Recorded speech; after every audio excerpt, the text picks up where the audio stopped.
Hey Bible lovers, I'm Tim Nichols, and I'm here to bring you your Nichols Worth, and today I'm going to talk about my experience reading the WEB, also known as the World English Bible. Now this is the second Bible I have read that is based off of the source of the majority text, and I was really looking forward to reading this because it is in the public domain and I wanted to see how it read. Now, one of the early issues that I have with it is I like to read along with the audio. And because this is a public domain translation, and it seems that the translator is open to reader input as to how the translation is rendered in a few spots, it does make the audio and the reading experience not match because the audio isn't updated as often as the translation is. So the translation seems to be updated a little bit too often for me, especially when we're utilizing that audio option, so it's not always in sync. This is a little bit better once we get past the poetic books into the prophetic books. But when you get to the New Testament, it's virtually unnoticeable. There's a word here and there. It's a little bit different, but overall, the audio and reading experience match pretty much by the time we get to the New Testament. And that is something that's really nice for me because I read a little bit fast and it's nice to have that audio option when it comes to reading along with it. So being a public domain translation does have its advantages and disadvantages. Another thing is it's very limited in its print options. There are a few paperbacks available, and then there's a couple of recycled leather covers available that are pretty nice. You can see those here. They have one that's in a larger print size, and this one is an ecumenical edition that does come with the Apocrypha, and in the personal size, just your 66 canonical books. I read the personal size, I enjoyed it. The font size was really nice. It's not line matched and there is a little bit of ghosting, so every now and then, especially in the red letter, that can be a little bit distracting, but overall it was a pretty good reading experience. This is what I would call a fairly decently built Bible. It does have its own binding. One thing about this one I thought was kind of interesting is it has those old school cartoony pictures in it that depict some of the Bible stories. At first I found that a little bit annoying, but as I got used to it, I kind of thought it was cool. It gives you that old school, like 1970s Bible reading experience flair. So I thought it was kind of neat, and it's nice to have a little reward every now and then of a picture of an artist's rendering of what's going on at that time. So over time I got used to it, and it kind of became endearing as I went on reading it. Now, one of the things right away about this translation that I'm not crazy about is the use of Yahweh in the US edition. Now, my understanding is there is a British edition that uses Lord in its place.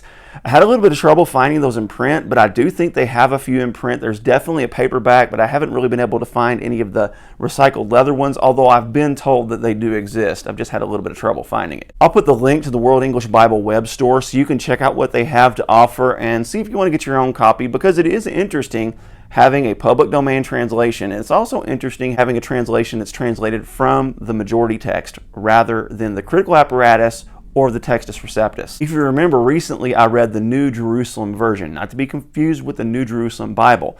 And that one uses the WEB as its base and actually shares the textual footnotes, which are really interesting.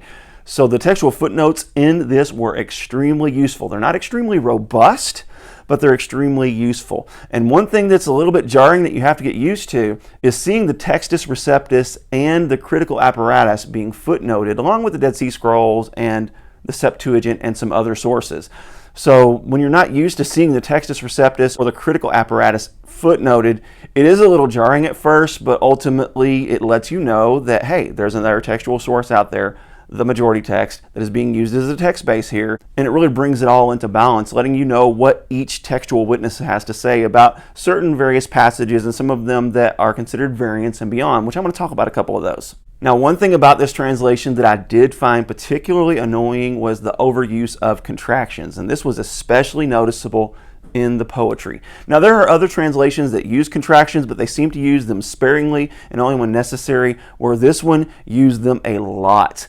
And what it does is it kind of interrupts the flow of the poetry to where sometimes that extra word like I cannot, where it goes I can't, it just sounds a little too generic and a little too street talk to me.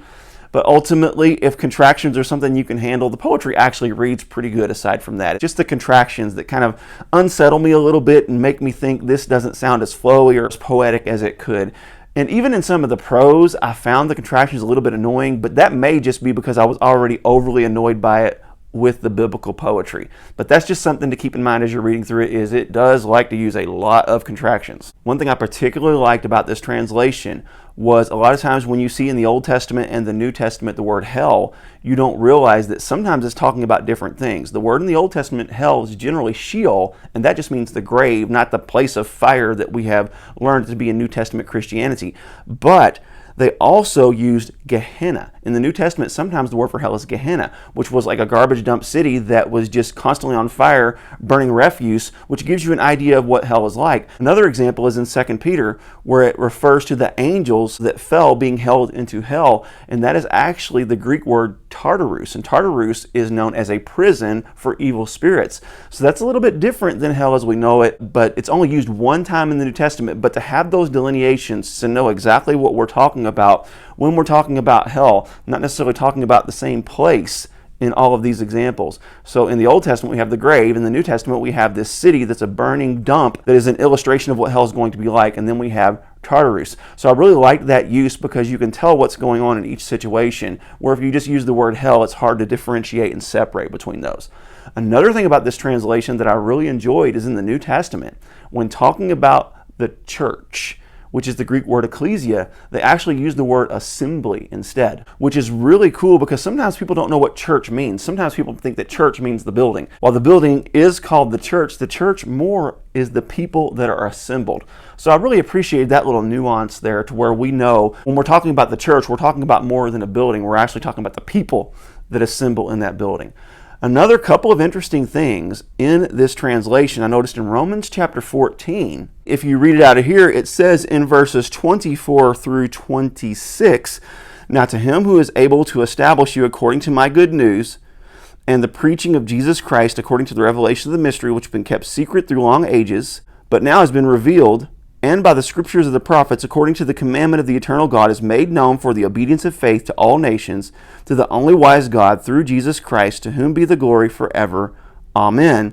And this says that the TR places this as verses 24 through 26 after Romans chapter 16. And I went and checked that. The critical apparatus and the Textus Receptus all put this at the end.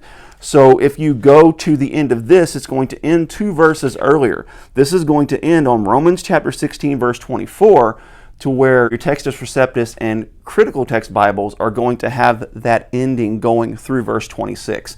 So this isn't really necessarily a variant from a reading standpoint, but it is a textual variant from a placement standpoint. I'm not exactly sure why that occurred, but it did, and it's very interesting. Also, when you get to the end of the book of Revelation, one thing I thought was super interesting, and this is a variant I've never caught before, but it's actually existent in several of our critical text Bibles. It says in Revelation 22, verse 19, "If anyone takes away from the words of the book of this prophecy, God will take away his part from the tree of life."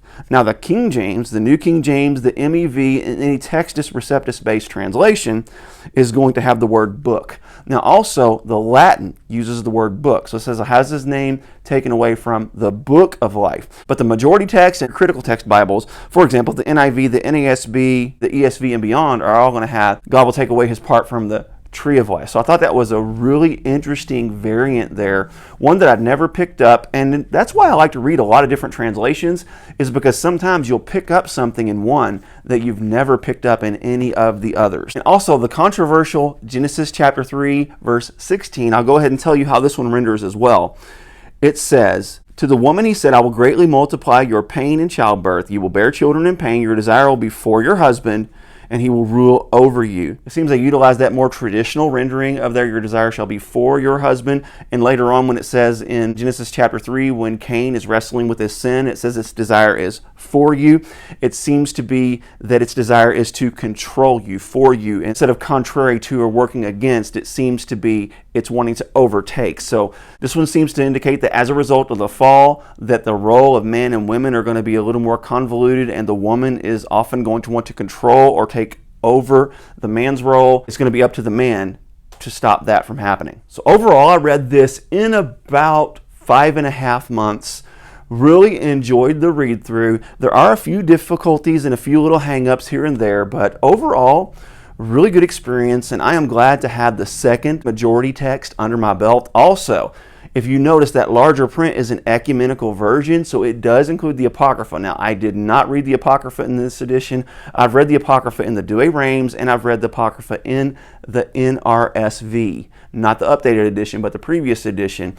Really enjoyed it. It's got a few little weird spots here and there, but overall, a pretty enjoyable experience. And a couple of interesting facts about the WEB is that it considers itself an update to the ASV while removing some archaic words. So you are going to see some similarities to the ASV. Also, the translation philosophy of the WEB is definitely going to be more on that formal equivalence, more word for word as possible. And one thing about this I wish they would do is I wish they would italicize those supplied words. Whenever you are using a more word for word or formal equivalent approach, then I think it's important that you go ahead and italicize those supplied words just so we can know which words you used in order to make it make more sense, because there's no way to translate a Bible word for word from ancient Hebrew, Aramaic, and Greek into English. So to say this is a word for word translation, the only way to do that is really through an interlinear, and that's just when you're taking the word and translating it, not worried about word order or understanding. So we realize that no translation into English that is actually readable is truly word for word, but translations of this nature get it as close as possible. So again, I enjoyed my read through of the WEB. There were a couple of things I didn't like about it, and I do want to give this disclaimer. I don't know the original languages. I do not know Hebrew, Aramaic, or Greek, so I am reading these strictly from as an American English reader, do I enjoy the way this renders. So I'm not critiquing the translation from a scholarship standpoint, just from a readability standpoint, to where if you decide to read it, how readable would it be for you? And I think this is a good readable translation that has a few quirks and a couple little hang-ups, but I overall enjoyed it. God bless you. Keep calm. Jesus on. This is your Nicholsworth.